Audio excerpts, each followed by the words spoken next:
বর্তমানে আমরা সবাই ইন্টারনেট ব্যবহার করি এবং ইন্টারনেট ব্যবহার করার ক্ষেত্রে হয়তো একটা জিনিস আপনারা খেয়াল করেছেন যে খারাপ আবহাওয়ায় যখন খুব ঝড় বা খুব বৃষ্টি হয় বা অনেক জোরে বাতাস হচ্ছে তখন কিন্তু আমরা ইন্টারনেটের যে স্পিড আছে সেটা আসলে ঠিকমতো পাই না। অর্থাৎ সোজা কথায় বলতে গেলে আমাদের ইন্টারনেটের যে স্পিড আছে সেটা আসলে স্লো হয়ে আসে। তো এই জিনিসটা কেন হয় সে ব্যাপারে আজকে আমরা বিস্তারিত কথা বলবো যে খারাপ আবহাওয়ায় যখন খুব ঝড় হয় বৃষ্টি হয় বা যখন ওয়েদার খারাপ থাকে তখন আসলে ইন্টারনেটের স্পিড কেন স্লো হয়। তো চলুন ভিডিওটি শুরু করি।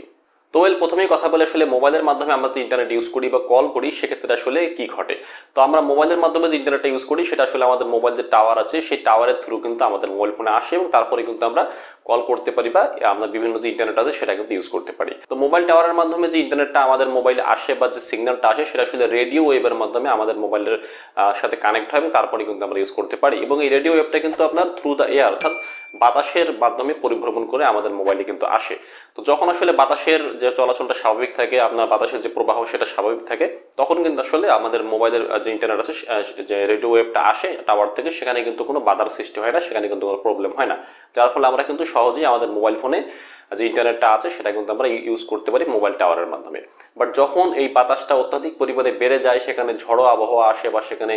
বৃষ্টি হয়, আপনার ক্লাউডি ওয়েদার থাকে বা মেঘাচ্ছন্ন আবহাওয়া থাকে, তখন কিন্তু এই যে রেডিও ওয়েভটা আছে মোবাইল টাওয়ারের মাধ্যমে সেটা কিন্তু চলাচলে বিঘ্ন হয়। সেটা কিন্তু মানে সিমুলটেনিয়াসলি ভাবে বা মানে বাধাহীনভাবে আমাদের মোবাইল ফোনে সে কিন্তু কানেক্ট হতে পারে না, যার ফলে আমাদের মোবাইল ফোনের যে ইন্টারনেট স্পিড আছে সেটা কিন্তু অনেক সময় স্লো হয়, অনেক সময় ডিসকানেক্ট হয়ে যায়, বা এক কথায় বলতে গেলে আমাদের ইন্টারনেটের যে মানে ফ্লোটা আছে সেটা কিন্তু সিমুলটেনিয়াসলি হয় না, সেটা কিন্তু একটু বাধাগ্রস্ত হয়। তো একটা জিনিস আপনি খেয়াল করে দেখুন যে আমরা চোখের মাধ্যমে যখন কোনো কিছু দেখি, আপনি সাপোজ আপনার ছাদে চলে গেলেন এবং সেখান থেকে আপনি দেখবেন যখন আবহাওয়াটা ফ্রেশ থাকে তখন আমরা কিন্তু অনেক দূর পর্যন্ত দেখতে পারি। বাট যখন আপনার আবহাওয়ায় কোনো কুয়াশা থাকবে, সেখানে কোনো ক্লাউডি ওয়েদার থাকবে, সেখানে বৃষ্টি হচ্ছে, সেক্ষেত্রে কিন্তু আপনার যে চোখের ভিজিবিলিটি আছে সেটা কিন্তু আগে যতটুকু ছিল ক্লিয়ার ওয়েদারে, যখন আপনার এরকম আবহাওয়াটা খারাপ হয়ে যাবে তখন কিন্তু আপনার ভিজিবিলিটিটা বেশি দূর থাকবে না, সেটা কিন্তু কমে আসবে, এটার রেঞ্জটা কিন্তু অনেক ছোট হয়ে আসবে। তো একইভাবে মোবাইল টাওয়ারের ক্ষেত্রেও সেম জিনিস, যখন এরকম ব্যাড ওয়েদার হয় বা বিভিন্ন কুয়াশা থাকে, ক্লাউডি আপনার সিচুয়েশন থাকে বা জোরে বৃষ্টি হচ্ছে, তখন কিন্তু তার যে ইলেকট্রোম্যাগনেটিক ওয়েভ যেটা আছে, যেটা আসলে ফ্লো করার ক্ষমতা সেটা কিন্তু আসলে কমে যায় এবং এই খারাপ ওয়েদারের মধ্যে কিন্তু ইলেকট্রোম্যাগনেটিক যে ওয়েভ আছে সেটা কিন্তু আসলে মানে বাধাগ্রস্ত হয় এবং খুব সিমিলটেনিয়াসলি ভাবে বা বাধাহীনভাবে কিন্তু আমাদের স্মার্টফোনে বা মোবাইল ফোনে সে কিন্তু আসতে পারে না, যার ফলে কিন্তু যে টোটাল যে স্পিডটা আছে বা টোটাল যে ফ্লো রেটটা আছে সেটা কিন্তু অন্যান্য সময়ের থেকে অনেকটা কমে যায়। নেক্সট যে কারণটা সেটা হচ্ছে যে অনেক সময় দেখা যায় আমাদের বৃষ্টি হলে বা কারেন্ট চলে গেলে সেক্ষেত্রে কিন্তু আমাদের যে টাওয়ার থাকে মোবাইল টাওয়ার, সেখানে কিন্তু ব্যাকআপ থাকে এই টাওয়ারটাকে আসলে রান করার জন্য। তো যখন আসলে ব্যাকআপে এই টাওয়ারগুলো চলে বা ব্যাকআপ ইউজ করা হয় তখন কিন্তু আপনার যে টাওয়ার কোম্পানি আছে বা মোবাইল কোম্পানি আছে তারা কিন্তু সেখানে যে ইন্টারনেট যে স্পিডটা আছে বা ইন্টারনেটের যে ফ্লো রেটটা আছে তারা কিন্তু সেখান থেকে কমিয়ে দেয়, বিকজ অফ তাদের সেখানে কিন্তু ইলেকট্রিসিটি নেই। তো সেক্ষেত্রে যেটা হয় আমাদের ফোনে কিন্তু আগে থেকে স্পিডটা কমে যায় এবং তারা যেটা করে আসলে মোবাইল ফোনের মাধ্যমে যে কল কোয়ালিটি আছে বা সরাসরি আমরা যখন ভয়েস কলিং করি সেই ভয়েস কলিংটা তারা কিন্তু আসলে ঠিক রাখে, ভয়েস কলিং এর যে ফ্লো রেটটা আছে সেটা তারা ঠিক রেখে, ইন্টারনেটের যে স্পিড আছে বা ইন্টারনেটের যে ফ্লো রেট আছে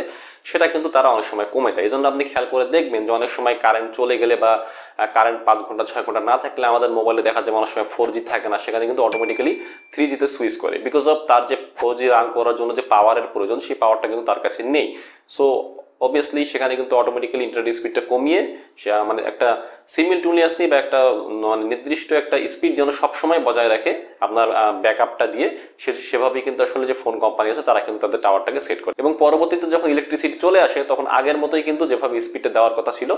টাওয়ার যে ফোন কোম্পানি আছে তারা কিন্তু সেভাবেই সেই টাওয়ারটাকে মানে সেট আপ করে দেয় যেন ইলেকট্রিসিটি থাকলে ফুল স্পিডটা আমরা পেতে পারি। এবং আরেকটা কারণ হচ্ছে যে যখন ঝড় হয় বৃষ্টি হয় বাইরে আবহাওয়া খারাপ থাকে তখন কি হয়, সবাই আসলে ঘরের মধ্যে চলে আসে বা একটা নিরাপদ স্থানে চলে আসে, মানে কাজকর্ম সেই সময় কিন্তু সেরকম হয় না। তো এই সময়টা আসলে কি হয়, মানুষের ইন্টারনেট ব্যবহারের যে পরিমাণ আছে সেটা কিন্তু বেড়ে যায়। তো অন্যান্য সময় দেখা যেত মানুষ অফিসে থাকছে বা বাইরে বিভিন্ন কাজ করছে, মাঠে ঘাটে বিভিন্ন জায়গায় ভ্রমণ করছে, এই সময় তো মানুষ আসলে ইন্টারনেট ইউজ করছে না। বাট যখন ঝড় বৃষ্টি হয় মানুষ আটকা পড়ে যায় তখন কিন্তু আসলে ইন্টারনেট ইউজের যে পরিমাণটা আছে অন্যান্য সময় থেকে 20 বা 30% কিন্তু বেড়ে যায়। তো অবভিয়াসলি যেহেতু বাংলাদেশের যে ফোন কোম্পানিগুলো আছে তাদের তো স্পিড এমনিতেই কম, সেখানে ব্যান্ডউইথের পরিমাণটাও কম,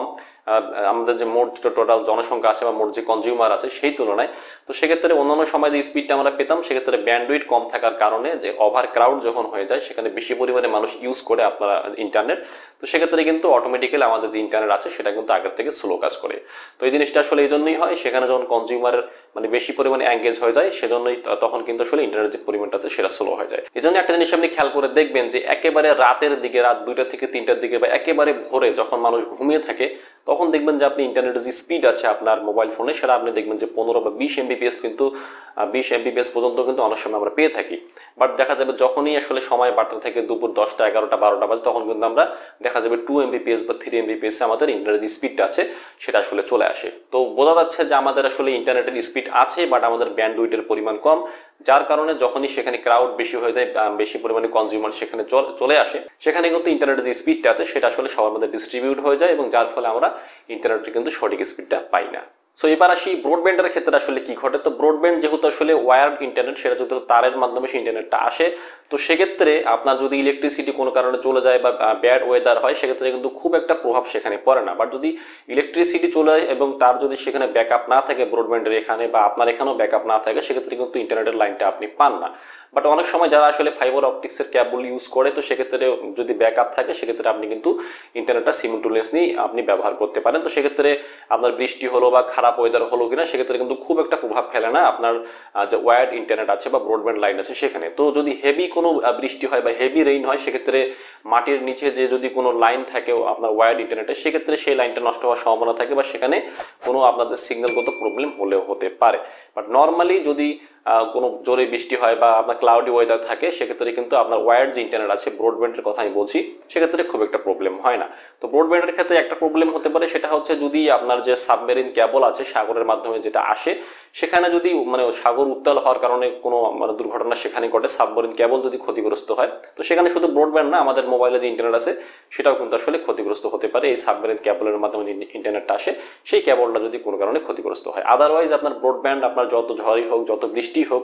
যদি আপনার তারের মধ্যে কোনো ক্ষতি না হয়, আপনার তার যদি ঠিক থাকে, ওয়্যারটা ঠিক থাকে, তো সেক্ষেত্রে আপনি ইন্টারনেটের স্পিডটা সিমultaneously পাবেন। তো এগুলোই ছিল আসলে মোটামুটি কারণ, খারাপ ওয়েদারের কারণে আমরা কেন আসলে ইন্টারনেটের স্পিডটা ঠিক মতো পাই না। তো এই ধরনের যদি কোনো সিচুয়েশন হয়, আপনি চেষ্টা করবেন আপনার বাসায় যে রাউটার আছে বা আপনার মোবাইল ফোনে যে ইন্টারনেটটা আছে সেটা আসলে একটু কম করে ইউজ করার জন্য, যাতে আসলে স্পিডটা সবার মধ্যে ডিস্ট্রিবিউট হয়ে যায় এবং সবাই ভালোভাবে স্পিডটা পেতে পারে। তো আজকের ভিডিওটি এই পর্যন্ত। যদি ভিডিওটি ভালো লাগে লাইক দেবেন, যদি ভালো না লাগে অবশ্যই ডিসলাইক দেবেন এবং অবশ্যই কমেন্ট করে জানাবেন যে আপনার আসলে কখনো এরকম সিচুয়েশন হয়েছে কিনা যে আপনি খারাপ আবহাওয়ায় স্পিডটা অনেক সময় কম পাচ্ছেন। তো দেখা হচ্ছে পরবর্তী কোনো টেকনোলজিক্যাল ভিডিও নিয়ে। আজকের মতো এই পর্যন্তই। ধন্যবাদ সবাইকে।